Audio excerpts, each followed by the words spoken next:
Hello everyone, मैं हूं प्रकाश प्रजापति। आज हम ट्रू मीडिया के पॉडकास्ट के माध्यम से आपको एक ऐसे मासूम व्यक्ति से मिलवा रहे हैं जो मासूम गाजियाबादी हैं। देश के जाने माने शायरों में से एक हैं मासूम गाजियाबादी। और ये आप 71 वर्षीय हैं। आपका नाम है नरेंद्र सिंह। गांव चिपियाना बुजुर्ग के मूल निवासी हैं। आपने देशी नहीं विदेशों में भी अपनी शायरी से लोगों का दिल जीता है। यूपी सरकार ने आपको सौहार्द पुरस्कार से सम्मानित किया है। बचपन में स्कूल में शनिवार को लगने वाली बाल सभा की शायरी की कविता सुनते सुनते या सुनाते सुनाते खुद भी एक बड़े साहित्यकार, एक बड़े शायर बन गए हैं। हम आपका हार्दिक अभिनंदन करते हैं मासूम गाजियाबादी। आपका हार्दिक अभिनंदन है ट्रू मीडिया के पॉडकास्ट के लिए। जैसा कि ट्रू मीडिया पॉडकास्ट की परंपरा है, हम प्रश्नों की ओर चलते हैं। हमारा पहला प्रश्न है कि आप लगभग 50 वर्षों से अदब की दुनिया से जुड़े हैं। 50 वर्षों पूर्व और वर्तमान में जो शायरी में, जो साहित्य में, जो लेखन में बदलाव आया है, वो हमारे दर्शकों को बताएं। बदलाव तो रोज आता है जी। अब जब शुरुआत हुई थी मेरी तो तरन्नुम भी कुछ और था जी। और शेर भी अच्छे कहता था। अब पता नहीं अब किस बूढ़ा हो गया हूँ तो किस हाल में रहूँगा, किस में शेर करूँगा। पहले भाषा बड़ी कठिन होती थी, चाहे वो हिंदी की गज़ल हों, चाहे उर्दू की गज़लें हों, भाषा बड़ी कठिन होती थी। और अब आसान हो गई है। क्या बात है। भाषा आसान हो गई है। अब मैं साहिर लुधियानवी को बहुत पसंद करता हूँ जी। मैं उनके एक तरह से मान लीजिए कि मैं उनके कहीं में चल रहा हूँ।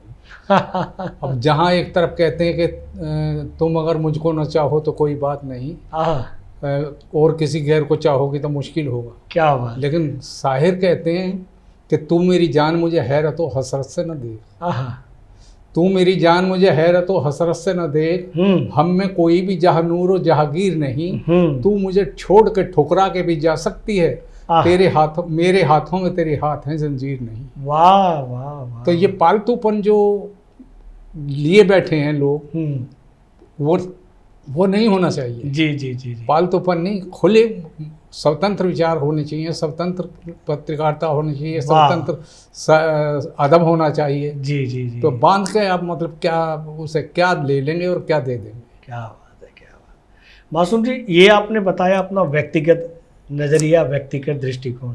हम सामाजिक दृष्टिकोण भी जानना चाहेंगे कि आपने 50 वर्ष पूर्व जो अदब, जो शायरी, जो साहित्य सुना, देखा, लिखा, और वर्तमान में आप लिख रहे हैं और लोगों को देख रहे हैं लिखते हुए, उसमें क्या परिवर्तन आया है?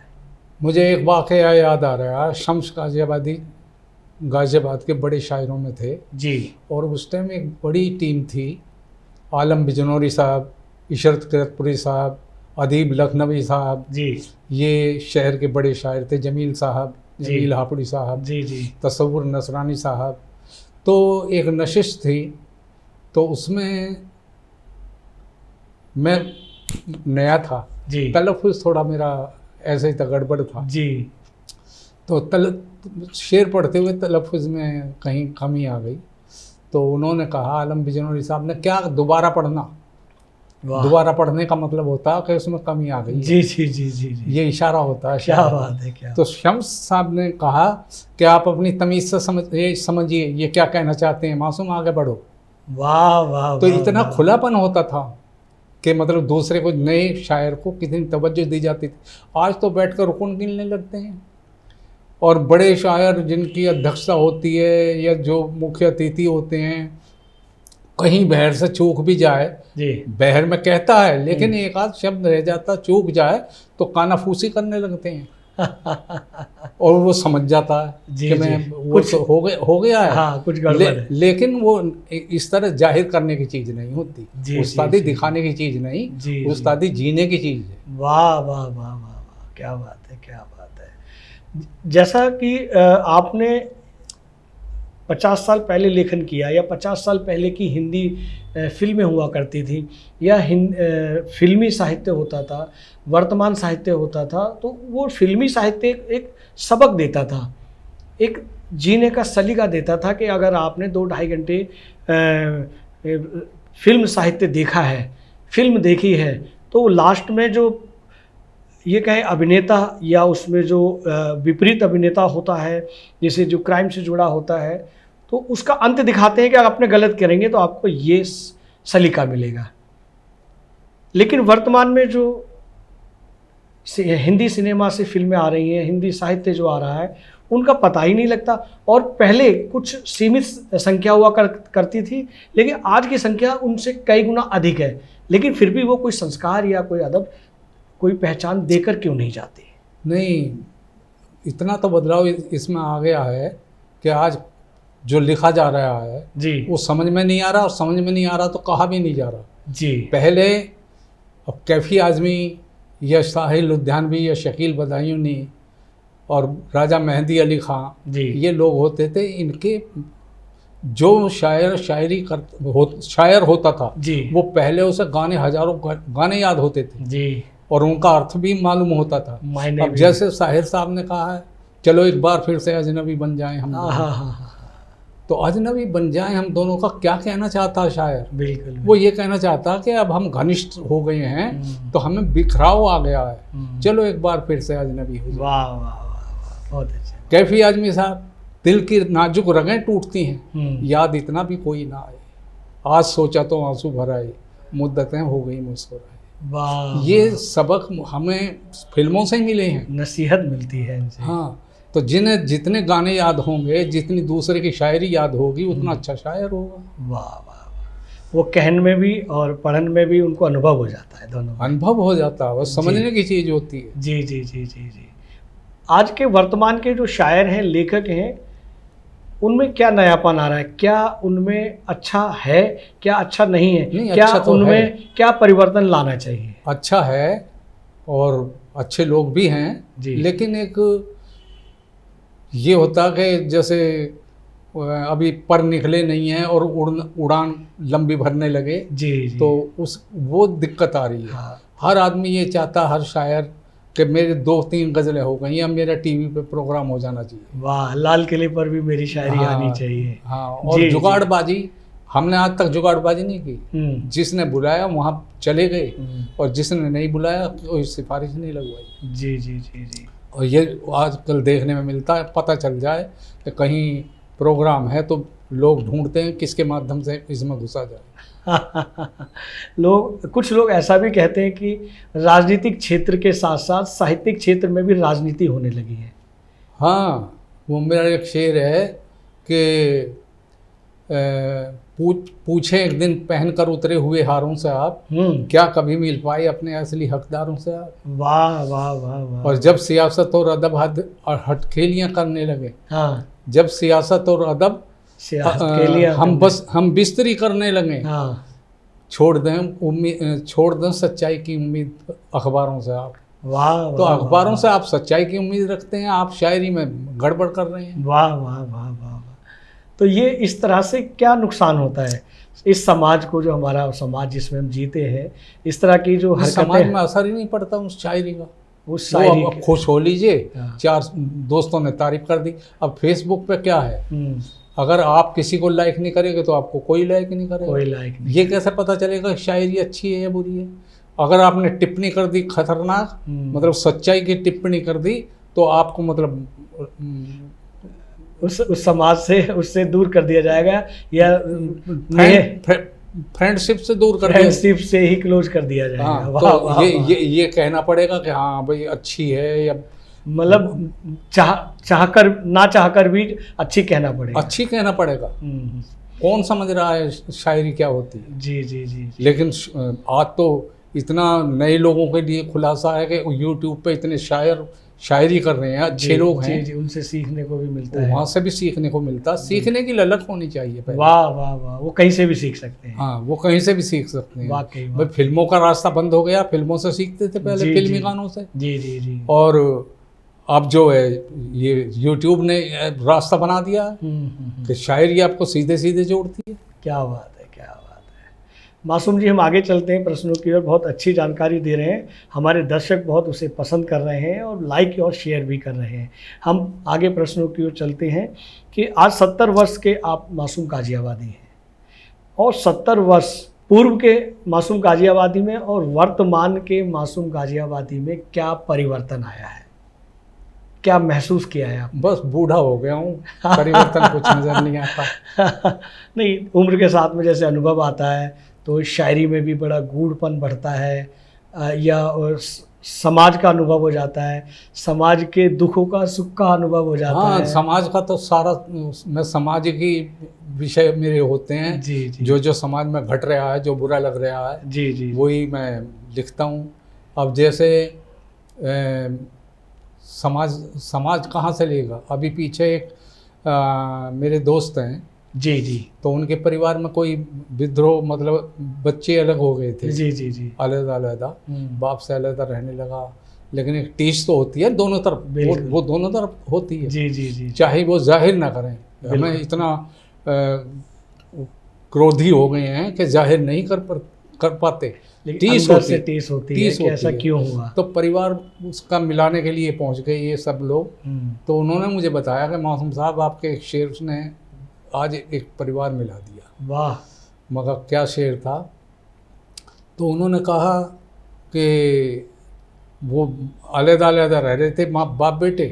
तो मैंने वो शेर सुनाया कि भाई जैसे तुम फैसला करो वो तो कर लेना। मैं एक शेर सुनाता हूँ आपको। क्या बात है। हमेशा फ़ख्र करना बाप और सूरज की गर्मी पर। हाँ, हमेशा फ़ख्र करना बाप और सूरज की गर्मी पर, अगर ये डूब जाए तो अंधेरा ही अंधेरा है। वाह, क्या कहने साहब। अगर ये डूब जाए तो अंधेरा ही अंधेरा है। वाह। तो उनके लड़के ने फौरन ही पैर पकड़ लिए पिताजी के, और उनको परिवार का मिलन हो गया। वाकई। एक वाक़या और याद आ रहा कि 20 साल पहले मैं फरीदाबाद गया था एक मुशायरे में जी।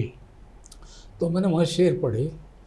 तो तीसरे दिन फ़ोन आया एक कि मासूम साहब बोल रहे हैं। मैं कहा जी मैं मासूम साहब बोल रहा हूँ।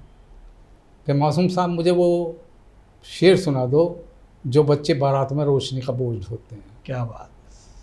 तो मैंने वो शेर सुनाया कि खुशी से झूमती बारात को छोड़ो, उन्हें देखो कि जिनको नाच गाने का बहाना तक नहीं मिलता, जो बारातों में अक्सर रोशनी का बोझ ढोते हैं, उन्हीं बच्चों को बारातों में खाना तक नहीं मिलता। वाह वाह वाह वाह। तो उन्होंने कहा मासूम साहब आप भी मुझसे दूर हैं, मैं भी बहुत दूर हूँ, पता नहीं क्या हो, मेरा एक ही बेटा है। मैं आपसे ये वादा कर रही हूँ कि जब इसकी शादी करूँगी तो बच्चों से ही शुरुआत करूँगी, उन्हें गिफ्ट भी दूँगी और पहले खाना बच्चे खाएं। वाह वाह वाह। हमारी लेखनी से, हमारी कलम से अगर किसी को नसीहत मिलती है तो इससे बड़ी बात कुछ नहीं है। और ये भी माना जाता है, जो मैं महसूस करता हूँ, कि इसकी कोई कीमत नहीं होती। कीमत नहीं, अनमोल होती ये अनमोल चीज़ होती है। जी, और इसे हमने कीमती बना दिया जी। आज कीमत के उस पर, मतलब बड़े बड़े शायर कीमत पर ठहरे हुए हैं। जी जी जी। और सच बताऊं तो जो बड़े लोग हैं वो 2-2 4-4 कविता लिखी होंगी उन्होंने, हाँ हज़ारों जी, लेकिन वही 2-2 4-4 कविता, 2-4 गज़लें हैं जो सब में घुमाए सभी जगह सुनाते हैं। इस पर एक प्रश्न मुझे या का एक चित्रण याद आता है, तो मैं उसमें एक प्रश्न आपसे करता हूँ कि इस तरह के जो साहित्यकार हैं, इस तरह के जो लेखक होते हैं, वो अपने उस लेखनी का विजिटिंग कार्ड लेके पूरे देश और विदेशों में घूमते हैं और उन मंचों से पैसा कमाते हैं, लेकिन उनकी लेखनी से कोई नसीहत नहीं मिलती। जैसा कि हमने फिल्मों का जिक्र किया, आपके शेरों का जिक्र किया कि शेरों से एक महिला ने नसीहत ली। तो और ये भी कहा जाता है कि साहित्य समाज का दर्पण होता है। तो वो समाज का दर्पण और नसीहत ना मिलना और पैसे कमाने के लिए साहित्यिक मंचों पे जाना, इस विषय पर क्या कहें? मुझे एक वाक़या और याद आ गया जी कि बदरपुर में एक 60 फुटा रोड है जी, तो वहाँ मास्टर डंबर सिंह रहते हैं जी। तो उनका एक दिन फ़ोन आया कि भाई मासूम साहब बहुत बहुत मुबारक हो शेर। क्या हो गया? क्योंकि हमारी कच्ची कॉलोनी थी जी, तो अधिकारी लोग आए हुए थे, तो अध्यापक लोग ही उसमें ज़्यादा बुलवाए हुए थे, जो मुश्किलें थी कच्ची कॉलोनी की उसके लिए। तो मैंने एक शेर सुनाया, अलीगढ़ के रहने वाले हैं वो, अब तो मकान सब उनका बदरपुर में। जी जी जी। तो मैंने वो शेर सुनाया कि हमारे ज़ख्म को मरहम मिला ना गम को दो आंसू, तुम्हारे शहर में तो हम बड़ी हसरत से आए थे। वो दिल पे चोट करना जानता था, इसलिए उसने उन्हीं पौधों के सर काटे जो मैंने खुद लगाए थे। क्या भाई उन्होंने देर नहीं की, पक्की करण का उसका आदेश कर दिया। क्या बात है, क्या बात तो है। वाकई कॉलोनी पक्की हो गई। वाकई वो कहा जाता है ना कि जहाँ ना पहुँचे रवि वहाँ पहुँचे कवि।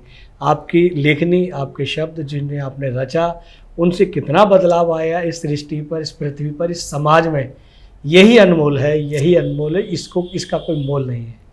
व्यक्ति जो मंचों पर जाते हैं, वो जो लाखों हजारों जो भी कमाते हैं वो तिजोरी तक रहते हैं, लेकिन ये जो आपकी लेखनी है, ये जो आपके उद्गार हैं, ये जो समाज के लिए जो आप दे रहे हैं, इनका कोई मोल नहीं है और ये हमेशा जीवित रहेंगी जब तक ये सृष्टि रहेगी। ऐसा मेरा सोच है, ऐसा मैंने पढ़ा है। हालांकि मुझसे ज़्यादा आप अनुभवी हैं, मुझसे ज़्यादा मेरे बड़े हैं, मेरे अग्रज हैं, मेरा ये अपना अनुभव है। तो बहुत अच्छा लग रहा है, बहुत अच्छी बातचीत चल रही है आपके साथ से। हम आगे चलते हैं। जैसा कि आपकी साहित्यिक यात्रा की शुरुआत, जैसा कि मैंने बताया था आपके परिचय में, लेकिन फिर भी ये मेरा प्रश्न है आपसे कि आपकी साहित्यिक यात्रा की शुरुआत कैसे हुई? क्या कोई विशेष घटना घटी जिससे आपकी शायरी उससे प्रेरित हुई, आपने शायरी करनी शुरू की? नहीं, इसमें तो ये था कि एक तो गांव का एक सर्दियों में एक अलाव जलाते हैं। हाँ जी, हाँ जी। तो अलाव पर बैठे रहते हैं लोग, कोई कहानी सुनाता है, कोई शेर सुनाता है, कोई रागनी सुनाता है, कोई भजन सुनाता है। तो वो एक बड़ी महफिल होती है, खाना माना भूल जाते हैं लोग वहाँ बैठ के। अब तो वो रिवायत ही खत्म हो गई, अब नहीं हो रही। तो वहाँ पे बुजुर्ग लोग शायरी करते थे, उन्हें मैं सुनता था। जी जी। और उन्हें मतलब स्कूल में बाल सभाएं होती थी, तो मेरा नंबर एक दिन मैंने भी नाम लिखवा दिया। जी जी। कि मैं भी कुछ पढ़ूंगा। जी। तो मैंने शेर पढ़े, सुने हुए, जो बुजुर्ग उस अलाव में बैठे बैठे जो शेर सुने वो आपने वहाँ सुनाए? वहाँ सुनाए। वाह। तो मुझे फर्स्ट नंबर दिया गया। वाह। तो अब जब मुझे मिला तो मैं हाथ पैर कांप रहे थे जी, खुशी के वजह। हाँ। तो फिर मुझे एक शौक लगा कि मैं और ज़्यादा कैसे याद किया जाए। जी जी जी। तो घंटा घर पे एक चटाई बिछा के मास्टर खचेड़ू सिंह पाल जी वो किताबें बेचते थे, रागनियों की, भजनों की, शायरी। जी जी जी। तो वहाँ से किताबें खरीद कर लाता था, उन्हें पढ़ता था, उनके मानी पूछता था फिर बुजुर्गों से, इसके मानी क्या है। उन जो बड़े बड़े शब्द हुआ करते थे उनके मायने अपने शिक्षकों से लिए, परिवार से लिए। जी जी। वाह। तो ये सब सिलसिला चलता रहा जी। तो बाल सभाओं में मुझे अच्छे, मतलब जब अपनी अच्छी पकड़ बना ली आपने, वहाँ पैठ बना ली, पकड़ भी बन गई और मतलब एक अलग तरह की माहौल बन गया आपके आसपास का। जी जी जी जी। तो उसी दौरान मैं 8वीं में पढ़ रहा था जी, मतलब इस घटना के बाद। हाँ जी जी जी जी। तो मेरा एक्सीडेंट हो गया। तो मेरे सिर में 22 टाँके आए और बिस्तर पर रहा तो काफ़ी दिन हो गए। नाम कट चुका था, मानव मिशन में पढ़ता था कॉलेज में, तो नाम कट चुका था। तो फिर मैं जब ठीक हुआ तो पिताजी ने कहा कि भाई अब फिर पढ़ाई शुरू करनी है जी। तो मैं गया अपने मित्रों के साथ जो अगली क्लास में थे, उनसे भी मैंने मदद मांगी। तो वहाँ फॉर्म भरे गए। अब उसमें के फला के साइन करा के लाओ, उसके साइन करा के लाओ, 8-10 रोज ऐसे ही गुजर गए जी। तो फिर मेरा मन हट गया जी कि बड़ी मेहनत है यहाँ, तो इससे तो कोई काम सीख लो, घर के हालात भी अच्छे नहीं हैं, तो सहारा लगेगा माँ बाप को जी। तो मैंने सिलाई का काम सीखा। अच्छा। और सिलाई का काम सीखते सीखते इसमें शायरी, सिलाई के काम में शायर दूसरों के शेर या दूसरों के गाने बहुत याद रखते हैं दर्जी लोग। अच्छा। हाँ। तो वहाँ से मुझे शायरी का और आगे मतलब बढ़ा जी। तो फिर मैं काम जब सीख गया तो लोहारपुरा गाजियाबाद में एक जगह है जी, मैं वहाँ दुकान, एक लकड़ी का खोखा बना के जी, बनवा के उसमें शुरू किया, अपनी सिलाई का काम शुरू किया। हाँ जी। तो वहाँ शायरी करते करते मतलब शौक तो था ही जी, ये शौक मरता नहीं है जी जी। हाँ, कुछ शौक कहें या नशा कहें, ये जाता नहीं। हाँ, एक बार लग जाता नहीं है जी। तो करीब 200 मीटर पे ही रागनियों के बहुत बड़े ज्ञाता, बहुत बड़े विद्वान पीरू जी रहा करते थे। क्या बात है। तो मुझे पता चला कि यहाँ पीरू जी रहते हैं, तो मैं उनसे मिला। तो वो भी मेरी दुकान पे आने जाने लगे। उनके 2 पोते फिर उन्होंने छोड़ दिए मेरे ही पास काम सिखाने के लिए। अच्छा अच्छा अच्छा अच्छा अच्छा। तो उन्हें काम सिखाता था, तो उनका रोज ही आना जाना, या तो मैं चला जाता था या वो आ जाते जी। थे। तो उन्होंने सुनते सुनते ये नाम मासूम गाजियाबाद मासूम नाम दे दिया जी कि तुम या तो निराइंदर कह रहे हो नरेंद्र को, अच्छा अच्छा फिर निराइंद्र है, निराइंद्र, वाह। और या फिर उनका तुम मासूम नाम रख लो, तखल्लुस मासूम कर। तो मैंने मासूम नाम रख लिया साहब जी। तो उन्होंने एक मुझे बताया कि भाई ये कविता में 10 अक्षर होते हैं 7 जी, उनका ध्यान रखना चाहिए। अच्छा, मीटर के बारे में बताया कि कैसे? नहीं, मीटर के बारे में नहीं बताया। अच्छा, कि जब ये बिना मात्रा के अगर पहले उसमें आ जाएंगे, छंद के पहले उस हर्फ बन जाएंगे, तो ये या तो परिवार में नुकसान पहुंचाएंगे या कारोबार को नुकसान पहुंचाएंगे। अच्छा, हाँ, मतलब ये कहें कि ये भी वो ज्योतिष शास्त्र के रूप में बताया गया जी जी जी कि ये शब्द अगर ऐसे प्रयोग करेंगे तो इसका ये नुकसान होगा, अगर इनको करेंगे हाँ, तो ये होगा। इससे क्या आप मानते हैं ऐसा है? ऐसा है। अरे वाह। तो वो उन्होंने मका जी मुझे बता दो, मैं ऐसे ही बता दूँ। अच्छा, हाँ, एक मिसरा दे रहा हूँ, उस पर शेर लगाओ। अच्छा, तो उन्होंने मिसरा दिया था, सोना दो तुम दो ही दो बोसे बली एक दम के दो। आहा, तो मैंने भी उस पर मिसरा लगाया, जी। सोना दो तुम दो ही दो बोसे बली एक दम के दो, दो मुझे दोनों में दो, काशी में दो या हज में दो। वाह वाह वाह। तो वाह। उन्होंने मुझे ये 7 अक्षर लिखवाए थे। जी जी। तो बड़े बड़े उस्तादों के संपर्क में रहा मैं। तो एक मंजर साहब थे, मंजर साहबरी, बड़े शायर थे। वो दांत भींच के कहते थे कि तुम मुझे उस्ताद बना लो। अब मैं उस्ताद बना चुका था जमील हाफरी साहब। क्या बात है। दो उस्ताद तो ठीक नहीं रहेंगे, बाकी आपकी सेवा में कोई कसर नहीं। क्या बात है, क्या। तो बड़े शायर थे। तो उनसे मैं इस्लाह उनसे भी मैंने ली है। जी जी। तो एक शेर था मेरा कि अगर नफरत ना होती काबिलों में तो जाहिल भी ना रहते जाहिलों में। क्या बात है। अगर नफरत ना होती काबिलों में तो जाहिल भी न रहते जाहिलों में। हवस और जिस जगह याशियाँ थीं परिंदे रह रहे हैं उन किलों में। क्या बात है, बहुत क्या गूढ़, क्या सच्चाई आपने। बिल्कुल यही चीज़ें, यही शब्दावली, यही शेर, यही रचनाएं तो मनुष्य को बदलती हैं।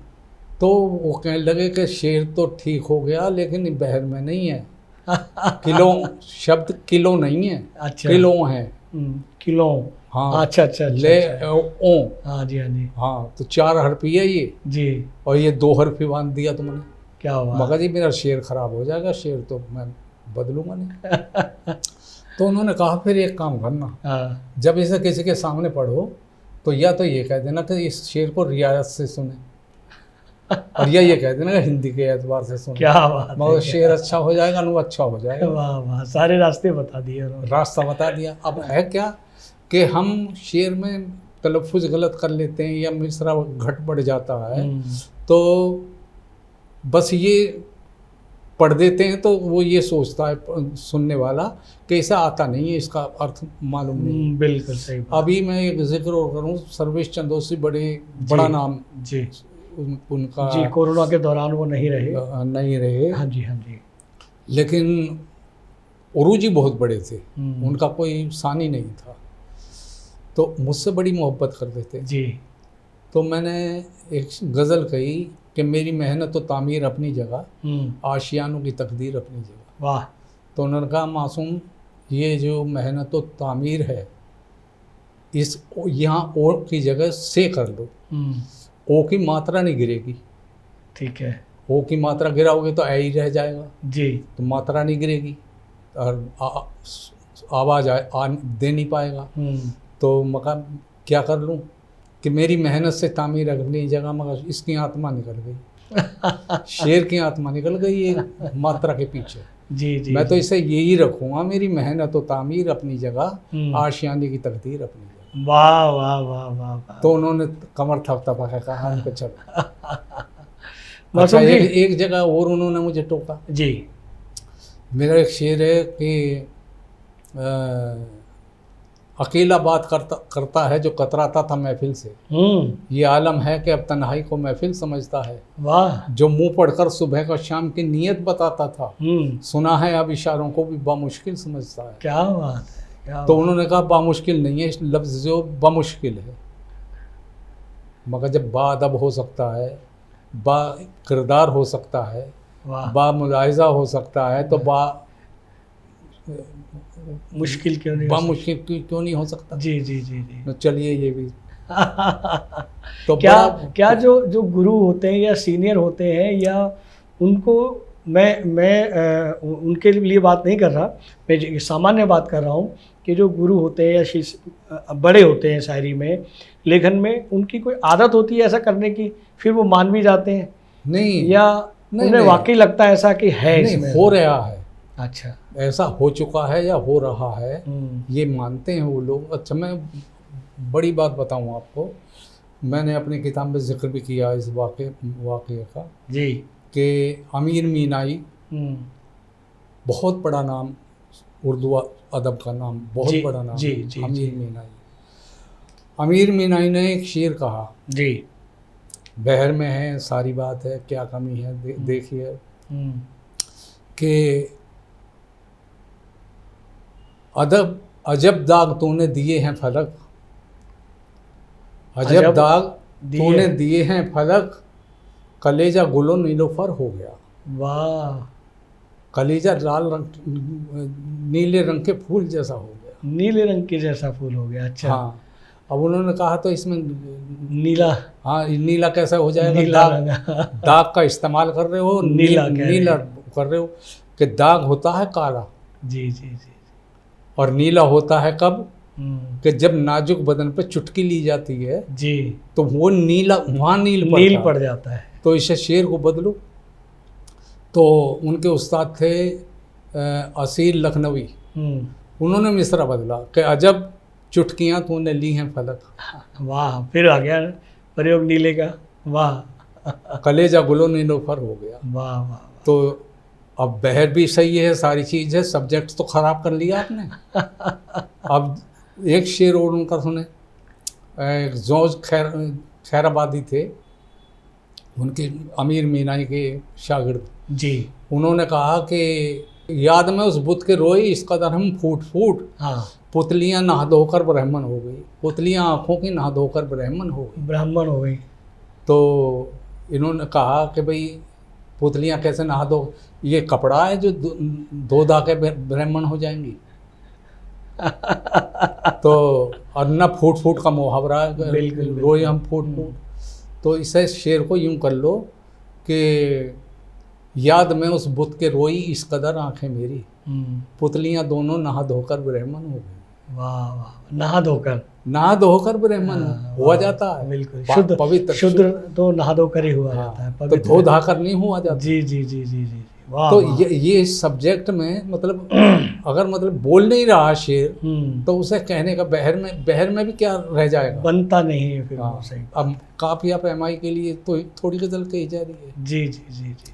गजल तो संदेश है, वाकई वाकई सकारात्मक संदेश है इस देश के लिए, इस समाज के लिए। मासूम जी, हम आगे बढ़ते हैं। जैसा कि आपने बातचीत में बताया कि आपने एक खोखा लगाया था सिलाई की मशीन का, वहाँ 2 3 4 5 शागिर्द भी आपके सिलाई की मशीन के भी बने और शेर व शायरी के भी बने। तो हम ये भी जानना चाहेंगे कि जो आप सिलाई करते हैं वो सिलाई में क्या क्या सिलते हैं?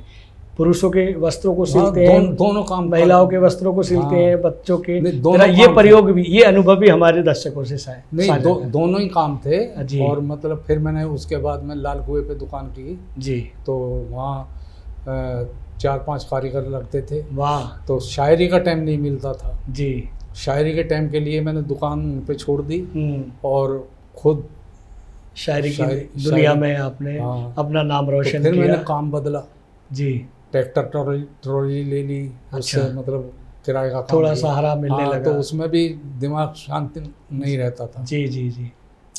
और फिर मैंने ये काम बच्चों को इलेक्ट्रॉनिक्स की 70 साल मेरी शायरी बंद रही। अच्छा, आपके 70 वर्ष के 17 उम्र साल। में 17 साल की शायरी बन रही। हाँ, मेरी शादी कर दी थी माँ बाप ने। अच्छा। तो ये 73 में शादी हुई थी। जी तो 73 से 89 तक, जी, 1989 आपने घर तक। परिवार को जोड़ने के लिए हाँ, बच्चे। कसमकस की, मेहनत हाँ। की इसके लिए। हाँ जी। लेकिन ये शब्द जो सुनने में बड़ा अटपटा लगता है, माँ बाप ने मेरी शादी कर दी थी। भाई शादी तो सभी की होनी है। नहीं, मेरी इच्छा नहीं थी। अच्छा। हाँ, इसके पीछे भी एक राज छुपा हुआ हम है। जानना चाहेंगे, हमारे दर्शक जानना चाहेंगे इस उस- राज को। दरअसल लिखने का तो शौक मुझे स्कूल के टाइम से ही जी था। जी जी जी। मैंने एक उपन्यास लिखा था, प्रीता फिल्म्स वाले लोग थे, जी। उन्हें राजेंद्र चौधरी थे सिकंदराबाद के, संतोष आनंद के परिवार के लोग थे। जी जी जी। तो उन्हें मेरा वो उपन्यास मैंने सुना दिया। तो वो जो मुझे ले गए जालंधर। अच्छा। तो जालंधर ले गए तो वहाँ उन्होंने कहा कि भाई ये तुम्हारे ही नाम से कहानी हम बनाएंगे। तड़पते आंसू मैंने उसका नाम रखा था। अच्छा, उसका शीर्षक तड़पते आंसू। तड़पते आंसू। तो अब जब कुछ लोगों ने फुलसाना शुरू कर दिया, मैं 2 साल रहा वहाँ। अच्छा। तो माँ बाप को मतलब ऐसा लगा जब बच्चा हाथ से निकल जाएगा, ये हो जाएगा, तो उन्होंने शादी का प्रस्ताव जो वो अच्छा, परिवार में बंधा रहेगा बच्चा, वो तो तय कर दिया रिश्ता। अच्छा। और मेरे देखे बिना सुने बिना सब।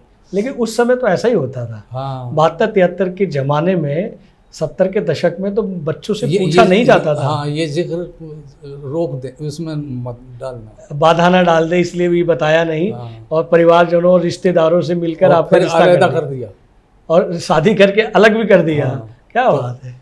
अब मतलब फिर मेरे बेटी हुई 75 में। तो मैंने जो ये काम तो सिलाई का ही करता रहा। शायरी छूट गई जी, लिखना छूट गया।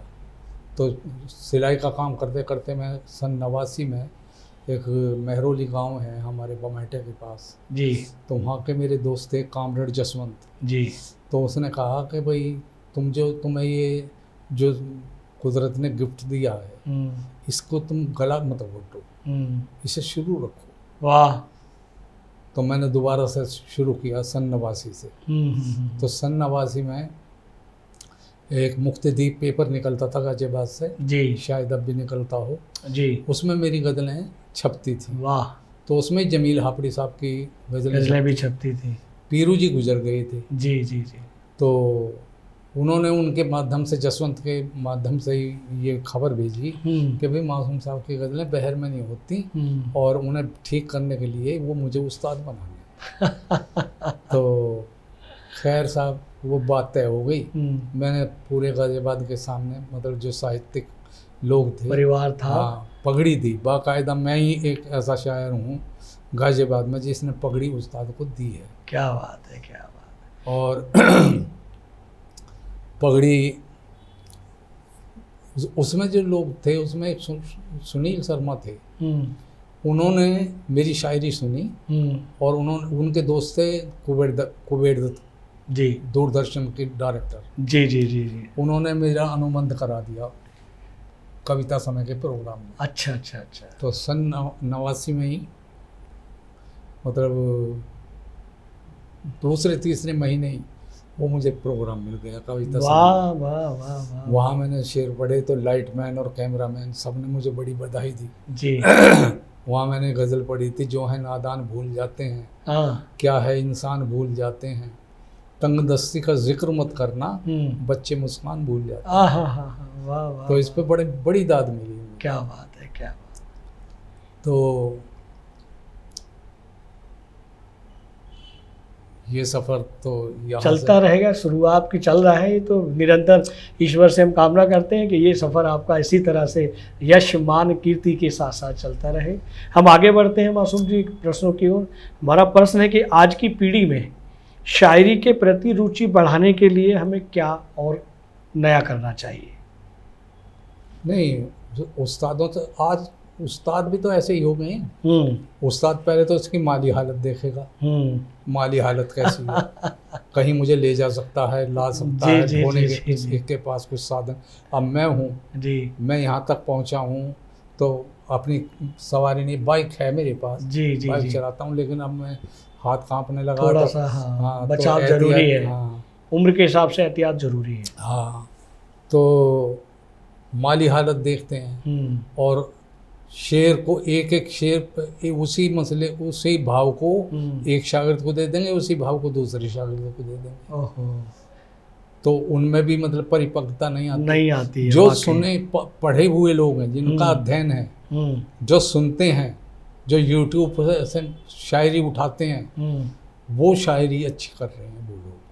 ऐसे बहुत सारे नाम हैं। मतलब आप ये कहना चाहेंगे कि युवा पीढ़ी अगर यूट्यूब पर शायरियों को देखे, बड़े शायरों को सुने, तो अपनी शायरी में परिपक्वता ला सकते हैं। हाँ, वसीम बरेलवी हैं, जी, बशीर बद्र हैं, जी, और बहुत सारे शायर हैं, जी, जिनकी शायरी। बिल्कुल, बहुत अच्छी जानकारी आपसे प्राप्त हो रही है। आपके जीवन के अनुभवों को हम शेयर कर रहे हैं, बड़ा सुकून महसूस हो रहा है। हम आगे बढ़ते हैं। जैसे अभी आपने बताया कि आप पिछले कुछ वर्षों से मोटरसाइकिल से साहित्यिक यात्रा और व्यक्तिगत यात्रा करते रहे हैं।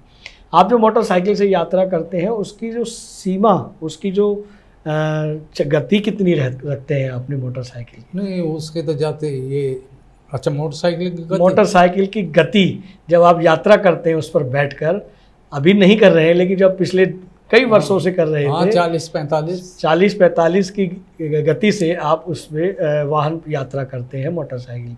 तो जो आपकी शायरी की जो गति है, लिखने की, पढ़ने की, और मोटरसाइकिल की जो गति है, वो एक साथ है या आगे पीछे है? अब ये तो मालूम नहीं।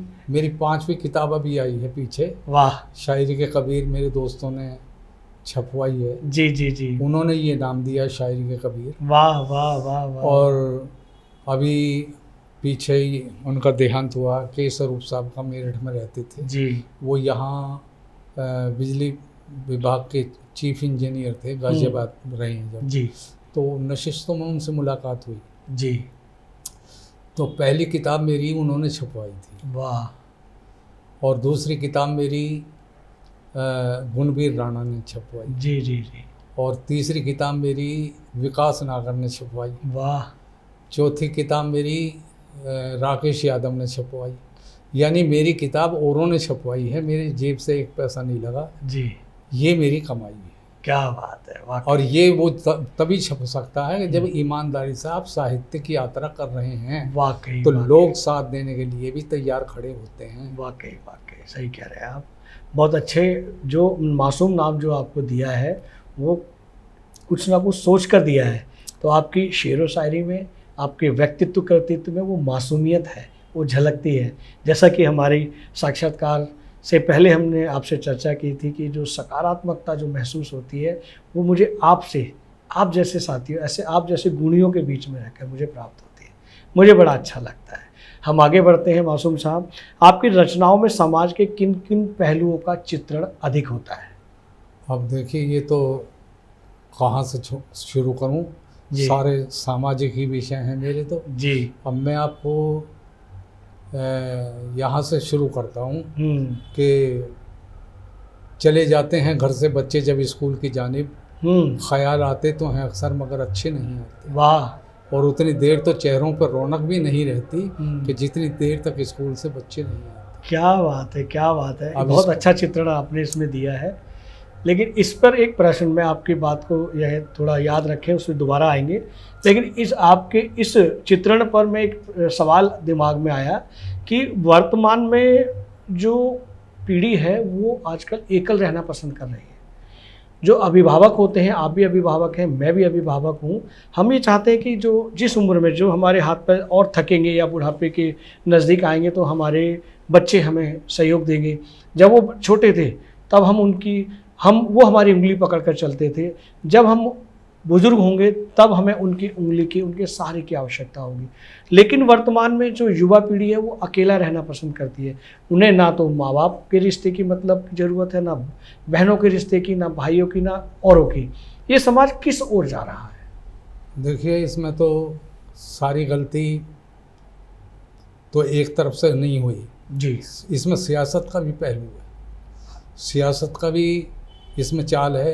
आज हमें इस मुकाम पर पहुंचा दिया कि अगर बच्चे को ना पढ़ाएं तो उसका भविष्य खराब, और पढ़ा दें तो अपना खराब। वाह। हो गए मासूम बच्चे अब कमाई की मशीन, रोएंगे तन्हा लिपट के घर के दीवारों से आप। वाह। बच्चे पढ़ने के बाद जब डिप्लोमा उन्हें मिल गए तो वो कहाँ रहेंगे जी? बाप के साथ तो रहेंगे नहीं जी, दूसरी जगह रहेंगे। और एक स्थिति ये आ गई है कि जब हमारा बच्चे का मतलब ये होता है कि भाई कल ये नौकरी पर जाएगा जी, तो हम रेल तक, बस तक या हवाई जहाज तक उन्हें छोड़ने जाते हैं जी। तो एक खुशी और एक डर दोनों साथ रहते हैं। उसमें था कि भूलना मत है मासूम बच्चों, आशियाने से जा तो रहे हो। भूलना मत है मासूम बच्चों, आशियाने से जा तो रहे हो, वापसी के लिए लम्हा लम्हा मुंतजिर हम तुम्हारे मिलेंगे। वाह वाह वाह वाह। और स्थिति बन जाती है ये एक छंद है मेरा कि कर्ज लेके जैसे बेटा भेजा था विदेश तुझे, वहाँ ने भरी बुरी गाली दी है बात बात में। कर्ज लेके जैसे बेटा भेजा था विदेश तुझे, वहाँ ने भली बुरी गाली दी है बात बात में। पैसा धेला भेजना तो दूर हमें भूल गया, तू तो ऐसे जाके रमा विदेशी जमात में। वाह। सुबह सारी बातें खत्म में लिखवाऊंगी, ये सोच सोच रोई उठ उठ रात में। सुबह ये सारी बातें खत्म में लिखवाऊंगी मैं, यही सोच सोच रोई उठ उठ रात में। और सुबह आटा गूंथने को बैठी थी कि ऐसे रोई, आटा पानी पानी यानी पानी था पर। वाह वाह वाह। तो भूल जाते हैं बच्चे। जी जी जी। और बच्चों की कमियां निकालते हैं जो, तो कमियां बच्चों में आई हैं। पहले जब हम मतलब आदिकाल की बात करते हैं तो गुरुकुल हुआ करते थे। जी, बच्चे को मतलब स्कूल लायक हुआ, पढ़ने लायक हुआ तो वहाँ शिक्षा देते थे गुरु। आज गुरु के हाथ से कमची छीन ली गई है। एक थप्पड़ मार दिया तो कान के पर्दे फटे बता देते हैं जी, रिपोर्ट कर देते हैं, कचहरी थाना हो जाता है। जी जी जी। तो ये कमची छीनना टीचर के हाथ से, अभिभावकों ने जो हक छीन लिया है वो गलत है। हाँ, मैं इसी पे वो शेर सुना रहा था जी कि दोनों तीनों तरफ से ये बात आती है कि रखते नहीं परिंदे कभी उस पर घोंसले, रखते नहीं परिंदे कभी उस पर घोंसले, पलते हो जिस दरख्त की जड़ में सपोलिए, और ये मुफलिसी की हद के तकाजे पे फीस के, बस्तों की ओट में कई मासूम रो लिए। वाह वाह। पढ़ाने वाले भी ऐसे ही हो गए हैं जी कि जो मतलब बच्चे को डेस्क पे खड़ा कर देते हैं, हाथ उठाओ जिसकी फीस नहीं आई है। जी जी। और उस पर क्या गुजरती होगी। जी जी। वो बस्ते की ओट में रो लेते हैं वो बच्चे। वाकई ये ध्यान हमारे विद्वान अध्यापकों को भी रखना चाहिए। और ये जो कमची छीनने वाले लोग हैं उनकी नज़र भी ये शेयर कर रहा हूँ कि हथौड़ी और छैनी की जो चोटों से बचाओगे तो सूरत पत्थरों को देवता की दे ना पाओगे। हथौड़ी और छैनी की जो चोटों से बचाओगे तो सूरत पत्थरों को देवता की दे ना पाओगे। तो आप हॉस्टल में लेके छोड़ देते हैं जी, माँ बाप की क्या गलती है। मैं तो अभी कई लोग पता नहीं कहाँ से लाते हैं कि भाई माँ बाप की भी गलती है, उन्हें टाइम नहीं दे पाते। टाइम मिलता कहाँ, सियासत में छोटा कहाँ है टाइम। जी जी जी। आदमी भूख का इंतजाम करे या मतलब बच्चों का इंतजाम करे, बिल्कुल वो आज ये उसकी जिम्मेदारी निभा रहे माँ बाप कि उन्हें पढ़ा के इस लायक बना देते हैं, चाहे अपने लिए न बचे लेकिन बच्चे का भविष्य सुधर जाए। बिल्कुल बिल्कुल बिल्कुल। तो बच्चे को ध्यान नहीं रखना चाहिए, हॉस्टल में छोड़ देते हैं। तो हॉस्टल में मतलब पहले गुरुकुल में जाते थे बच्चे, संस्कारवान होके आते थे। जी जी। आज बदमाश होकर निकलते हैं। वाह वाह वाह। जिन्हें संस्कार और संस्कृति का बिल्कुल पता नहीं होता है। नहीं, संस्कृति सीखेंगे कैसे? आपने तो मतलब डंडा छीन लिया, चांटा छीन लिया अध्यापक से। जी जी जी जी। वो तो टाइम पूरा करते हैं अपना। वाकई मासूम जी, आपने चांटे की बात की, तो जब मैं पढ़ा करता था या जब आप पढ़ा करते थे तब आपने देखा था कि जो हमारे मास्टर जी होते थे हमारे कानों को ऐंठते थे। लेकिन वैज्ञानिक दृष्टि से ये बताया गया है कि कान ऐंठने से उस बच्चे की जो सीखने की क्षमता, समझने की क्षमता वो बढ़ती है। ये साइकोलॉजिकली, ये वैज्ञानिक विधि से ऐसा कहा जाता है। लेकिन आज उस कान ऐंठने को रोका जाता है, सुस्ती भी उतरती है। और क्या क्या लाभ होते थे हमें ये भी बताएं कान ऐंठने से। जी जी जी। जब शिक्षक या भी हमारे जो मास्टर जी होते थे, गुरु जी होते थे, जब एक बच्चे के, एक छात्र के कान ऐंठते थे तो वो कहीं ना कहीं सकारात्मक हुआ करता था। आज उसके ना ऐंठने से नकारात्मकता आ रही है। क्या क्या आ रही है इस विषय में भी बताएं। बस ये तो सारी बात अभी मैं बता ही रहा था कि उसके हाथ से कमची छीन ली गई जी जी मास्टर जी, के। जी जी जी जी। और बच्चे आज़ाद हो गए जी, डर रहा नहीं जी। अब हॉस्टल की संस्कृति क्या है, मतलब बच्चे पढ़ते हैं वो फिर अपना टाइम कैसे गुजरता है, कहाँ गुजरता है। कई सारे नशों के आदी हो जाते हैं, कई सारे अभद्र भाषाओं का, अभद्र सलीकों का इस्तेमाल करते हैं। क्योंकि दिन में पढ़ेंगे, जब घर में रहता है बच्चा, सामूहिक रहता है तो माँ बाप की दृष्टि में रहता है। बाहर जाके क्या कर रहा है क्या नहीं कर रहा है, तो उसके साइड इफ़ेक्ट भी कहीं ना कहीं दिखते हैं। मेरे 2 शेर हैं मेरे जी। हालांकि गज़ल पूरी थी कि छोड़ा नहीं था दर कोई फरियाद के लिए, मांगी न जहाँ मन्नतें औलाद के लिए। आहा। वो बदनसीब बाप ही बेटों के सामने बांधे खड़ा है हाथ अब इमदाद के लिए। आहा। कितना भी गरीब से गरीब आदमी हो, उसका बच्चा बीमार हो जाए जी जी, तो वो अपने जेवर भी गिरवी रख के उसका इलाज कराएगा। लेकिन बाप का चश्मे के लेंस खराब हो गए तो उसको ध्यान नहीं जाएगा, उसका ध्यान जाता है लेकिन ध्यान फिर भी नहीं जाएगा जाते हुए भी उसका। ये सच्चाई है, समाज का चिंतन है। इस पर बहुत बच्चे को बचाने के लिए वो किसी भी हद तक वो अपने आप को भी कर्जे में गिरवी रख देगा, गिरवी रख देंगे। हाँ जी, हाँ जी, वाकई। और जो लोग ये कहते हैं अभिभावक की भी जिम्मेदारी होती है, अभिभावक कितनी जिम्मेदारी निभाएगा? आपको अच्छी शिक्षा दिला रहा है, टाइम पे वर्दी दिलवा रहा है, आपके शौक पूरे करा रहा है। आज तो मोबाइल मतलब 50-50 हज़ार के लाख रुपए के मोबाइल दिलवा रहे हैं बच्चों को। उनकी कमी क्या है? बिल्कुल बिल्कुल। वो इसीलिए कि ये संस्कारवान हो जाएं, ये इस लायक हों कि कुछ हमारे लिए भी छोड़ दें। नहीं, हम एक अभिभावक, मेरी दृष्टि में, मैं आप ही की बात को आगे ले जाता हूँ, अभिभावक ये चाहते हैं कि बस बुढ़ापे में ये बच्चा मेरे साथ रहे और मुझे अपने साथ भोजन कराए। हाँ, मेरा एक शेर मुझे याद आ गया आपके बात पे जी, कि हवेली में उधर जरदार एक तन्हा तड़पता है। जी। हवेली में उधर जरदार एक तन्हा भटकता है, अगर इस तरह गुजरे जिंदगी तो सिर्फ जहमत है। मेरी 2 पीढ़ियां रहती हैं एक छत के तले अब भी, मुझे महसूस होता है गरीबी खास नेमत है। क्या बात है, क्या बात। ये गरीब के बच्चे ही साथ रह सकते हैं जी, जिनके पास पैसा आ गया, इधर उधर से कहीं से इकट्ठा कर लिया, वो तो अपने बच्चे को दूर करने का इंतजाम ही कर रहे हैं, अपने से दूर करने का इंतजाम करते हैं। और उनकी भी गलती नहीं है, हाँ, सियासत की गलती है। हाँ, ये सियासत हमारी बच्चों की जो लाइन निकल रही है, उन्हें नौकरी देने के बजाय किताब इतनी मोटी कोर्स 1 साल का, फिर 2 साल का कर दिया, फिर 3 साल का कर दिया, फिर 4 साल का। कब तक रोकोगे इस भीड़ को?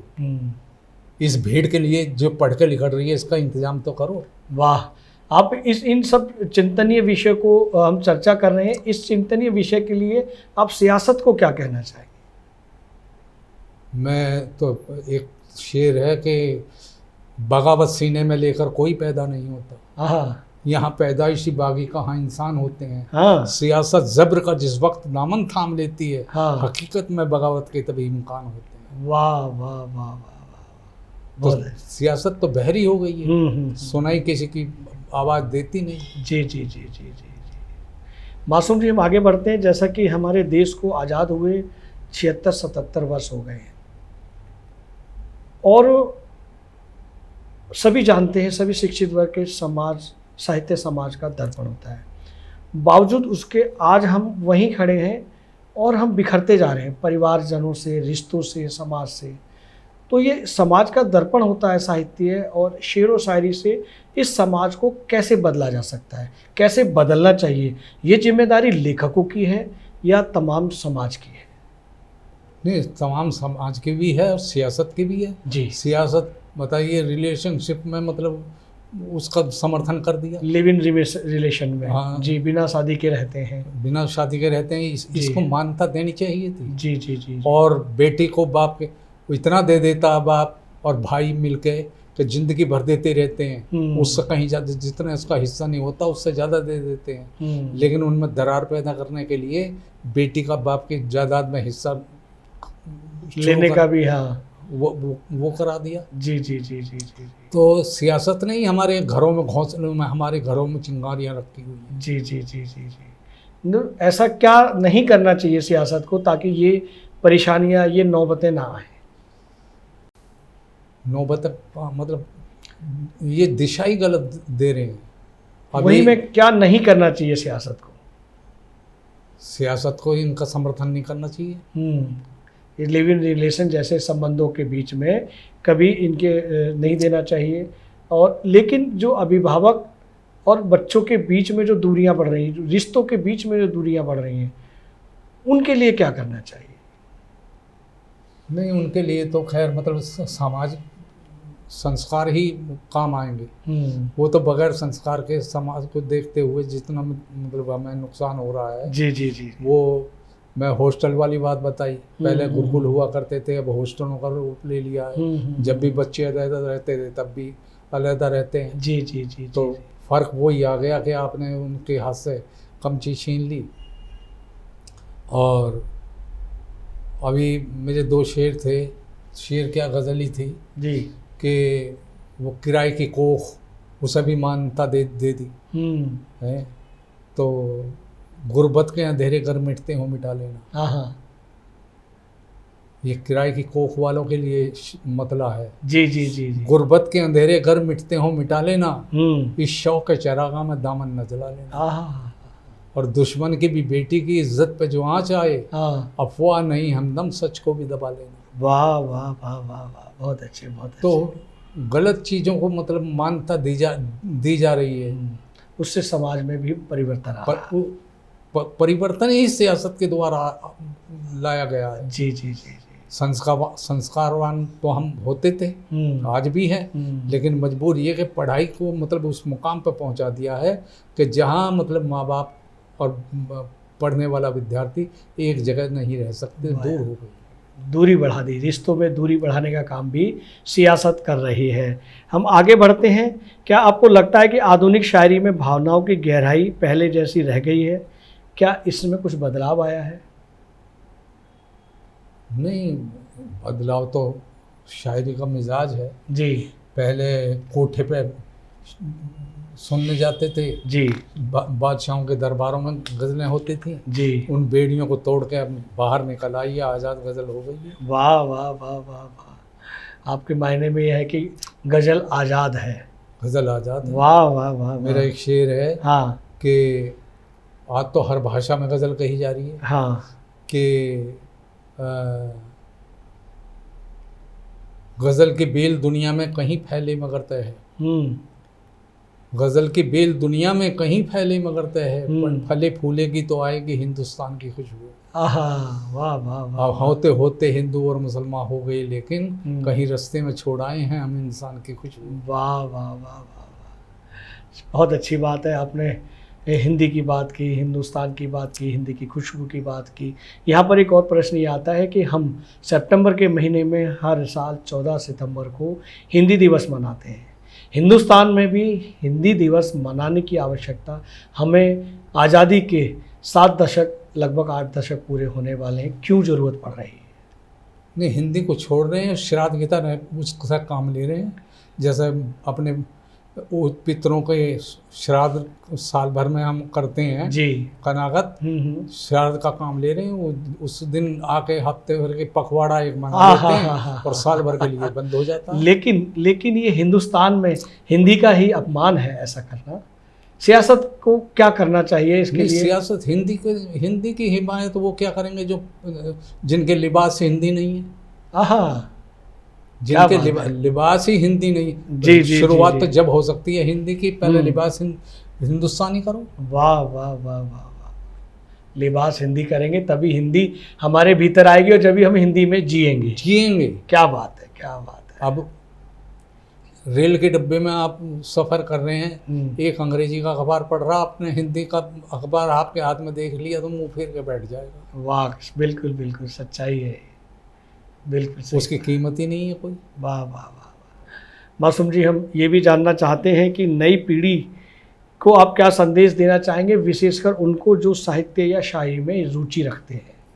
उनको तो मैं ये दूंगा, अच्छे शेर कहें, अच्छी फिक्र रखें, और बुझे भी हो तो चुप रोशन चिरागों में पड़े रहना।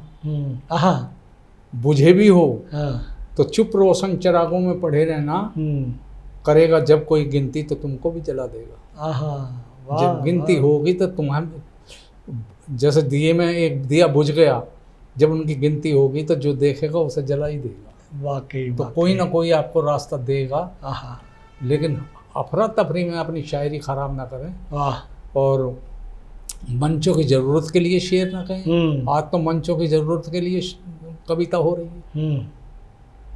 बिल्कुल सही बात है। मासूम गाजियाबादी जी, आपने ट्रू मीडिया के पॉडकास्ट के लिए अपना बेशकीमती समय दिया, उसके लिए बहुत बहुत धन्यवाद, बहुत बहुत आभार। बहुत बहुत शुक्रिया कि आपने मुझे इस लायक समझा, इस काबिल समझा, तो मैं तो आपका आभार ही व्यक्त करूँगा। नमस्कार। ये वीडियो YouTube पर देख रहे हैं तो हमारे चैनल को सब्सक्राइब करें और बेल आइकन को दबाना ना भूलें। अगर आप Facebook पर ये वीडियो देख रहे हैं तो हमारे पेज को लाइक करें।